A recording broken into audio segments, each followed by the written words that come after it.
لوگ کہتے ہیں کہ ہر انسان کے ساتھ ایک ہمزاد جن ہوتا ہے جو اس کی شکل کا ہوتا ہے، اس کا سایہ ہوتا ہے، لیکن اسلام میں ہمزاد کا کوئی ثبوت نہیں ملتا۔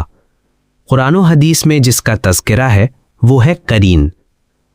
سورۃ قاف، قال قرینہ ربنا ما اطغیتہ ولکن کان فی ضلال بعید، یعنی اس کا قرین کہے گا اے رب میں نے اسے گمراہ نہیں کیا بلکہ یہ خود ہی گمراہی میں تھا۔ سورۃ قاف 27۔ رسول اللہ صلی اللہ علیہ وسلم نے فرمایا ما منکم من احد الا وقد وکل بہ قرینہ من الجن، تم میں سے ہر ایک کے ساتھ ایک جن مقرر کیا گیا ہے۔ صحابہ رضی اللہ عنہ نے پوچھا یا رسول اللہ صلی اللہ علیہ وسلم آپ کے ساتھ بھی؟ آپ صلی اللہ علیہ وسلم نے فرمایا وَإِنَّ مَعِي لَكِنَّ اللَّهَ أَعَانَنِي عَلَيْهِ فَأَسْلَمَ فَلَا يَأْمُرُنِي إِلَّا بِخَيْرٍ، ہاں مگر اللہ تعالیٰ نے مجھے اس پر غلبہ عطا فرمایا اور وہ مسلمان ہو گیا اور مجھے صرف نیکی کا حکم دیتا ہے۔ صحیح مسلم 2814۔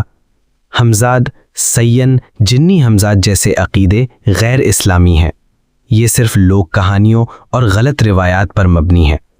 قرین کے شر سے بچنے کا طریقہ: اللہ کا ذکر، قرآن کی تلاوت اور توحید پر مضبوط ایمان۔ اپنا عقیدہ صاف رکھیے، مدد صرف اللہ سے مانگیے۔ اگر آپ کو یہ ویڈیو معلوماتی لگی ہو تو براہ کرم ویڈیو کو لائک کریں اور مزید اسلامی حقائق جاننے کے لیے چینل کو سبسکرائب ضرور کریں۔